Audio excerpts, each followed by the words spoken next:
Good morning, students. Now I am taking question number 4 of exercise 12.2, class 9, Heron's formula. A triangle and a parallelogram have the same base and same area. The sides of the triangle are 26, 28 and 30 centimeter.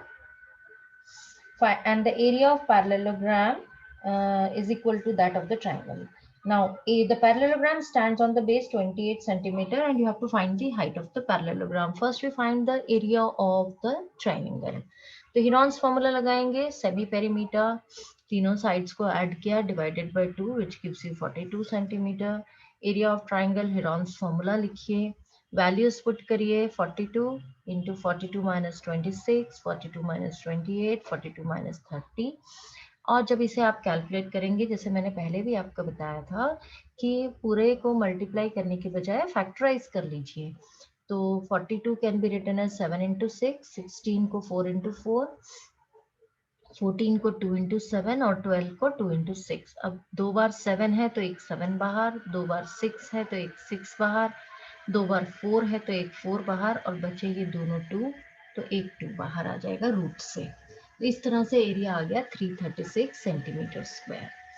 Now क्योंकि area of parallelogram बराबर है area of triangle के और area of parallelogram होता है base into height. जहां पे आपको क्वेश्चन में बेस दिया हुआ है 28 सेंटीमीटर, तो आपने बेस की जगह पे लिख दिया 28 सेंटीमीटर इंटू हाइट इज 336 और इसे कैलकुलेट करेंगे, height will come out to be 12 centimetre. Question number 5, एक रोम्बस है, फील्ड है which is in the shape of a rhombus, has green grass from 18 cows to graze, मतलब उसमें 18 cows घास खा सकते हैं. रोम्बस की साइड्स हैं 30 मीटर और लॉन्गर डायगोनल इज 48 मीटर. तो ये हमने बना दिया रोम्बस जिसकी सारी साइड्स 30 मीटर हैं और बड़े वाला डायगोनल यानी कि AC 48 मीटर है. और हमें बताना है how much area of grass field will each cow get. पहले तो हम ट्राइंगल ABC का एरिया निकाल लेते हैं. उसमें हम हिरॉन्स फॉर्मूला लगाते हैं. 30 मीटर और 48 मीटर तीन साइड्स हैं. सेमी पेरीमीटर निकाला, area of triangle ABC calculate करा हमने. This comes out to be, देखिए 18 इंटू 24 मीटर स्क्वायर. इसको ऐसे ही रख लेते हैं, चाहे तो आप इसे मल्टीप्लाई कर लीजिए क्योंकि हमें तो एरिया तो पूछा नहीं था. हमें तो सिर्फ 18 काउस का, सॉरी 1 काउ का कितना एरिया उसको चाहिए घास के लिए वो निकालना है. अब रोम्बस का मतलब हुआ एरिया ऑफ रोम्बस, मतलब जितना ट्राइंगल ABC होगा उतना ही ADC होगा, तो इसलिए रोम्बस के एरिया से के लिए हमने 2 से मल्टीप्लाई कर दिया. नाउ 18 काउस के लिए 2 इंटू 18 इंटू 24 ये वाला एरिया मिलता है, तो 1 काउ के लिए डिवाइडेड बाई 18. अब हमने क्योंकि ये पहले मल्टीप्लाई नहीं किया था तो हमें यहाँ फायदा हो गया, 18 से 18 कैंसिल आउट हो गया, 2 into 24 will give you 48 metre square.